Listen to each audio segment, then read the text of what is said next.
My polycule was invited to our friend Megan and Dave's wedding, and we've all decided to go in matching pinstripe and corset back outfits to the event. You must be so busy with planning. Like, what have you guys got going on? Yeah, we've actually decided not to have an open mic. You know, we just think it's asking for a lot of trouble. Ooh, yeah, that sounds like a pretty good idea, actually. I mean, alcohol and microphones only really go together in karaoke bars. It's a good thing you told me that ahead of time. This way I don't have to, waste my time writing the most epic wedding toast, right? Like, we've been friends for a decade. There's kind of level of expectation when it comes to these sorts of things in weddings.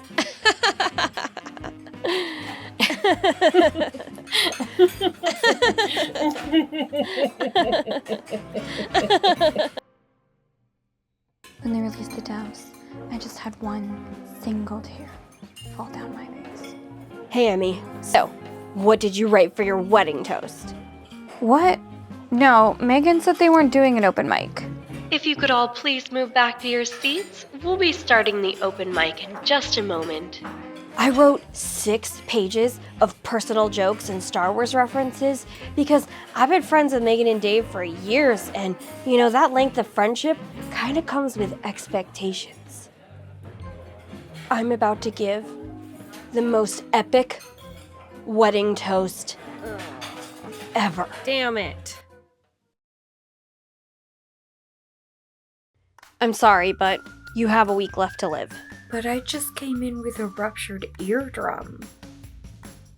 Oh, wrong one. Hold on. Okay.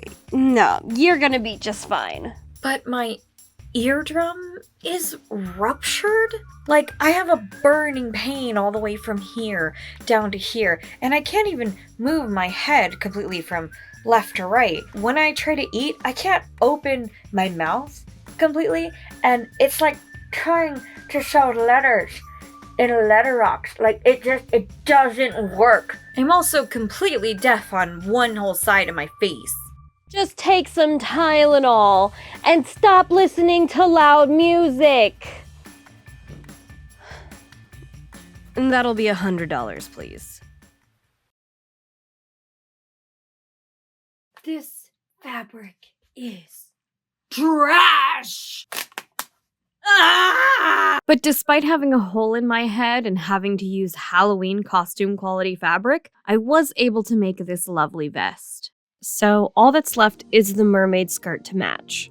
Today I'll be patterning and sewing up the skirt. It's important to make sure it hugs my frame, but not so tight that it rips apart when I sit down. I also still need to be able to walk. After some thought, I've decided to change the direction of the high-low on the skirt so that the diagonal matches the bottom of the vest line. This way, it'll flare out the front with every step for some great movement. I just felt like those lines were working against each other and that this would be more appealing. I'll be constructing the line skirt out of 14 different pattern pieces with an 8-piece curved top with lining, as well as a stiff organza petticoat at the bottom to provide volume. I'll be constructing the pattern pieces based off my hip and waist measurements, and we'll be creating 4 different cells that reflect those measurements. All of the pieces will be connected along the hip balance line as the base, since this is the widest point of the pattern. Using this line, I will be able to allocate the correct width on all of the pieces. From there, I will carefully curve and measure all of the other lines so that they match not only each other, but my body shape. The last part will be calculating the diagonal hem on the top skirt so that it matches all the way around. With the wedding about a week away, I'm feeling really confident in where I am with my project. Despite having major setbacks at the beginning with the vest, I'm not expecting the skirt to take me very long to make. In 2016, I designed and made 4 mermaid-shaped dresses for my graduation project, and those were 100 times more complex than the one I'm building here today. The most complex had 16 different panels, handmade piping, and a lower skirt that was shaped like butterfly wings and had applique on the edges. Megan was one of the models for this final project. She wore my owl eye moth dress, but on the day we were supposed to go out to the park to take our final pictures, we got rained out. Megan was so sweet, and she let us use her house instead. Later that year, she introduced me to Paul and Jess, so if it wasn't for Megan, there wouldn't be our lovely throuple. Which is why I'm really excited to see Megan get married, and especially to Dave. Megan introduced me to Dave pretty soon after they'd started seeing each other, and I was immediately impressed by how kind and thoughtful he was, not only to Megan, but to everyone around him. Megan is a whirlwind of stardom. She could walk into a room full of strangers and an hour later have made 2 new friends for life and have already organized a karaoke outing for all of them. Meanwhile, Dave has gotten all of those people's numbers, asked about their food preferences, and then actually finds a date where everyone is free. The two of them are a dynamic team that keep each other happy, balanced, and sane, and when they decided to get married, I knew they were well suited for each other. To this day, they're always my first go-to people for hanging out or asking to events. I love them individually, but most of all, I love them together. Now that I've finished the mock-up on this skirt, I'm happy with the shape, but just need a little bit more room on the hips. The length looks right, and while it's a little bit of a waddle, I am technically able to walk. I'm just going to add on about another 1.5 inches all the way around so that I don't need to worry about splitting the seams when I sit down. The story of how Megan and I became friends sadly revolves around the topic of sexual assault. This story focuses more on community in action rather than the incident itself, so if you want to skip this story, go to 10 minutes and 14 seconds. In 2009, I was 19 and had just joined my first LARP, or live-action roleplay. It was a group of about 30 to 50 people that spent the evening pretending to be vampires while fighting fantasy monsters in CVS parking lots. For 3 years, every Friday night I played dress up with a bunch of amazing weirdos, one of which was Megan. Megan is full of main character personality, and even though she's only a few years older than me, she's always felt more mature than her age. When I was 21, one of our fellow older male gamers sexually assaulted me in a hotel during a convention. The whole incident was scary and so socially muddy that I didn't know who to turn to. I decided that since we spend most of our time socializing at LARP, I should report him to the game master. When I reported that man, I didn't know what I expected to happen, so when the game master told me that because the incident didn't occur during our game and that there was nothing he could do, I just accepted it. I decided that the best thing to do was to make it my own personal responsibility to never let myself be alone with that man again, and it worked for about a year. That man was very popular and eventually became staff on a different LARP I was involved with, which took place overnight in the mountains. During the game, that man cornered me for a scene and role-played sexually assaulting my character. Because he was a staff member, I wasn't able to just walk away from him, so instead, I just gritted my teeth and bore it. Afterwards, I stormed off, disgusted, but vindicated because now an incident had happened during game and it couldn't be ignored. I filed a formal complaint as soon as game was over. I told them about the uncalled for scene as well as the incident in the hotel to try to show a pattern of abuse. But again, I was met with inaction. Because the game was 18 plus, they said he hadn't broken any rules, and just like the other game master, they told me that the hotel incident was out of their jurisdiction. The lack of accountability poisoned LARPing for me, and within a few months, I quit. Years later, Megan reached out to me. She was still part of the weekly LARP, and in the last few years, some other girls had quietly shared some similar stories about uncomfortable incidents involving that man. The women of the LARP had made a habit of warning new female players to avoid him, but recently during one of these unofficial orientations, the girl had asked, if we all know he's a creep, why is he allowed at games at all? Megan agreed and helped organize a formal complaint to be signed by other longtime female LARPers to ask for that man's expulsion. However, they needed a first-hand testimony to base this complaint on. While everyone knew there had been other incidents, no one was willing to put their name on the complaint. But if they could get one person willing to name themselves and tell their stories publicly, others would follow.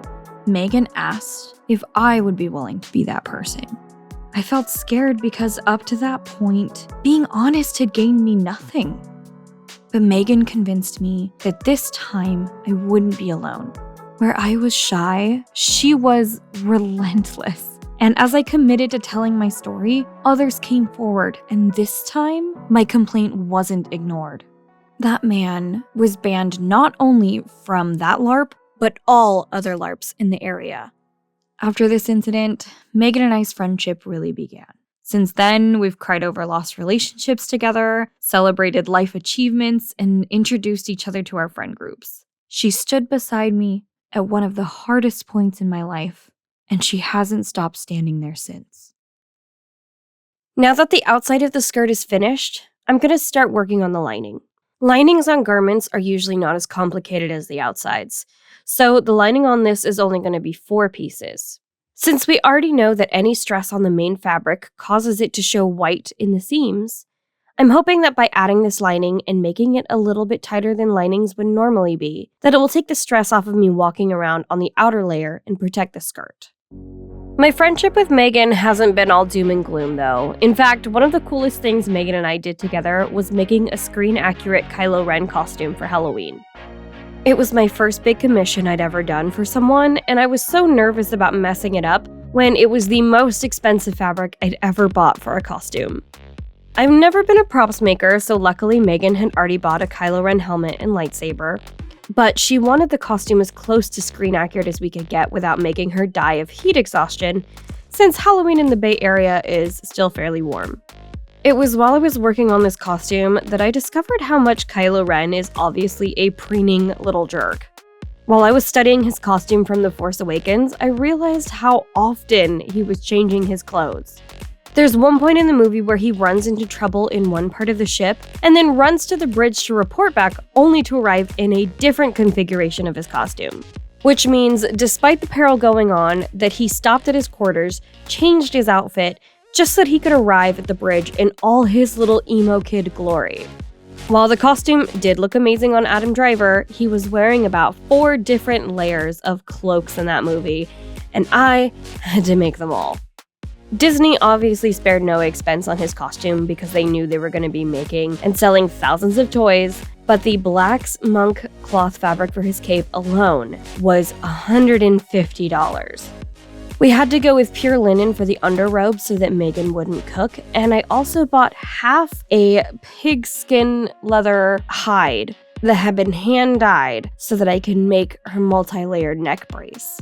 The whole outfit took me over a month to create, especially because I was having to make hand-pleated little sleeves. Those alone took almost 2 weeks to make with all of the measuring and pleating and ironing, but when it was finished, honestly, it still remains one of the most impressive things I've ever made. The leather neck bracer was my favorite part of the whole costume, and if I get to play with leather again, I will be making one for myself, no question. The peak of my satisfaction as a costumer was when Megan saw the costume for the first time. She melted, and once she put it on, she pranced around in it so that we could see all the layers doing the proper swirling like it was supposed to do during the lightsaber fights. I was so proud when I saw how many compliments she was getting online and in person anytime that she wears the outfit. It was also my costumer dream come true because ever since seeing all of Queen Amidala's outfits in 1999, it was a dream of mine to make something from Star Wars, but I just never had any reason to. So it felt pretty great getting to make something that awesome and get paid while doing it. But back to my own outfit, it's finally time to unpack the big guns. The newest piece of kit for my studio, my Juki Serger. She is beauty, she is grace, and she is finishing my seams at an amazing pace. I got this beautiful girl with a bonus from work, and she's meant to finish the exposed edges of fabrics. It brings up my professionalism score by just a few points, and this is perfect for this skirt since I'm not attaching the lining, which means all of those seams would just be free-floating inside of the skirt, and the last thing we want are all of those white fibers to start creeping out of my black skirt. Now that I've finished with the main body of the skirt, I'm going to put together the lining, including the small petticoat at the bottom of the skirt.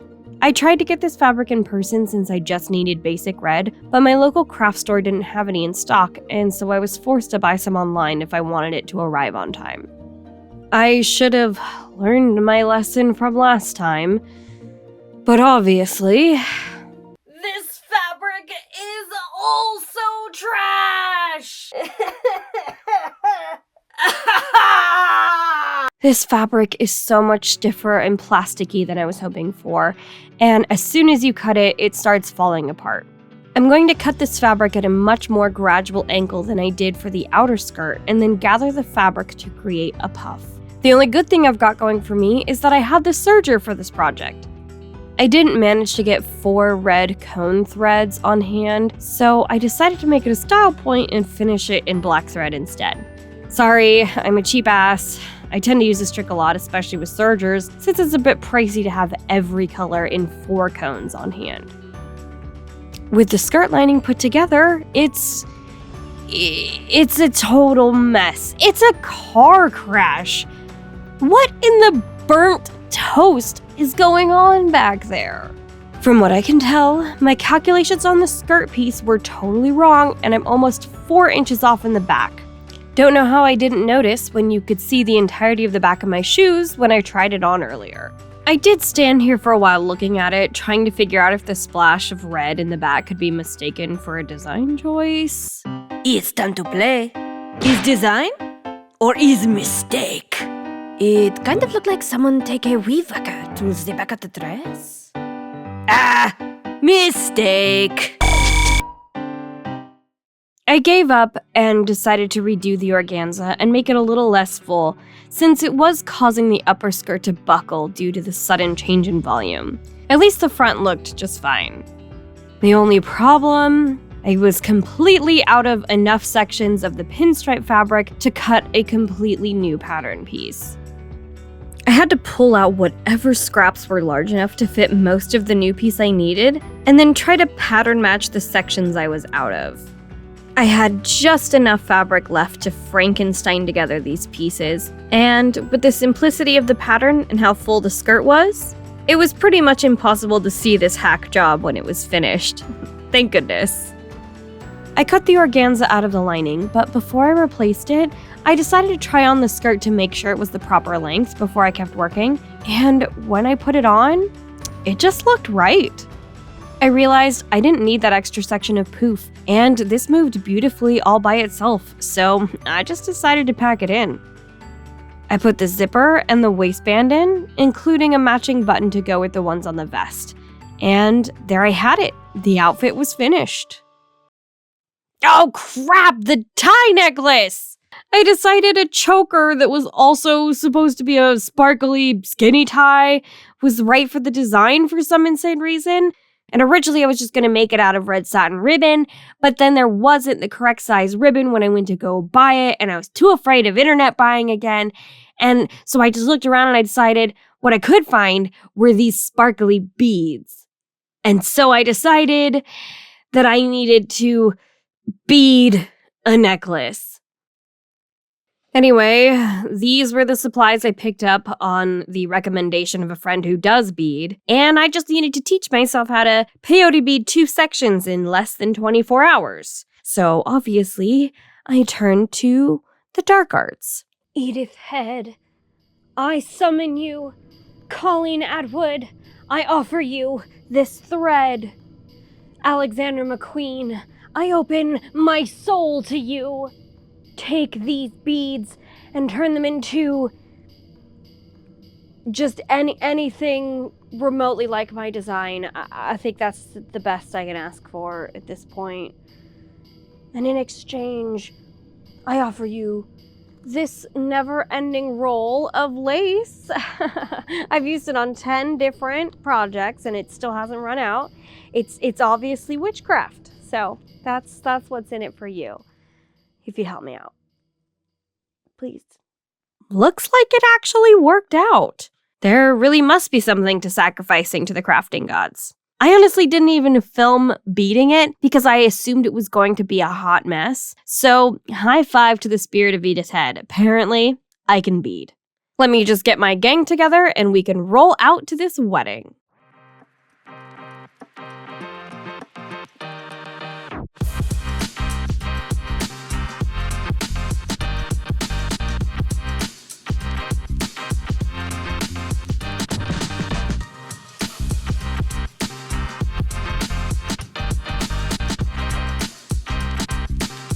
Paul had actually had another outfit planned with white pinstripes, but he decided to change things up at the last second and go in one of Jess's old pinstripe outfits. So despite the fact I'm the odd one out with red pinstripes, we basically look like we are about to drop a sick album. The wedding venue was a vineyard owned by some family friends of Dave's, and he and Megan exchanged their vows overlooking the expanses of California wine country on the most glorious of blue sky days. As we sat down for the reception, things on our polycule side started to fall a little bit apart. Jess had attended the event in a wheelchair, and we knew that her energy was limited. As for me, despite having been able to accomplish making this outfit, the whole side of my face and neck where my eardrum had been ruptured were absolutely burning with pain. The muscles had seized up from all of the smiling and laughing I was doing because I was having so much fun. But as the afternoon wore on, I was blinded by pain in one eye and unable to open my jaw more than just a few centimeters. As I sat through the toasts, I got to hear a bunch of references to my Kylo Ren outfit as one of the things that her friends said that they loved so much about her and how much she loves her fandoms. And we also got to witness Christian's epic Star Wars toast. I tried to really take stock of how I was feeling, and I knew that in the current state I was in, barely able to open my mouth and flooded with pain, that I wasn't going to be able to give Megan and Dave the toast that I really wanted to that day, and so I let the open mic pass me by. So instead, I asked Megan and Dave if it was okay if I gave the toast that I was going to give a year ago here, sober and pain-free. And since they're original subscribers to the channel, I figured they deserved a little special treatment.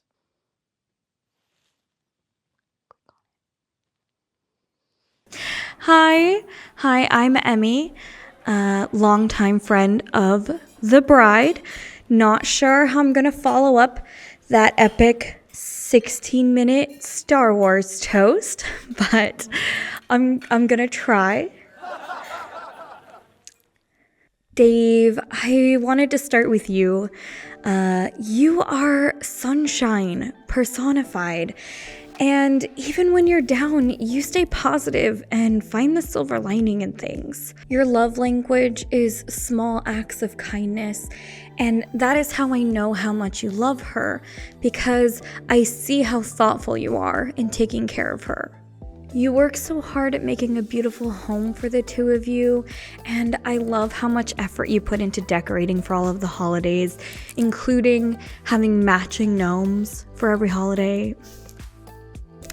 I have been watching you since you started dating, and the greatest compliment that I can think to give you is that I trust you with taking care of one of my best friends. Now, Megan, you face life with such courage and conviction in a way I have never seen.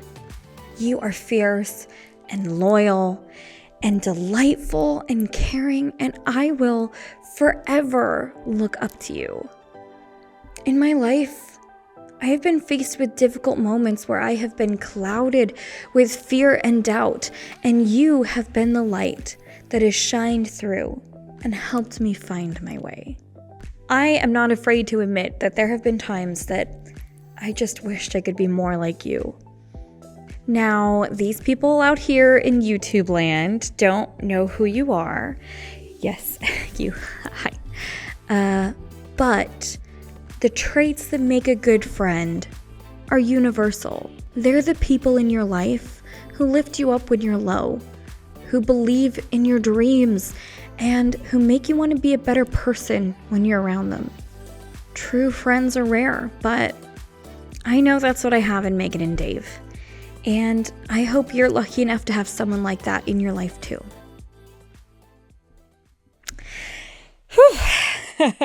Okay, glad that's over. Hope you managed to get through my long-winded and crazy story about making clothes. If you like that, there is more coming.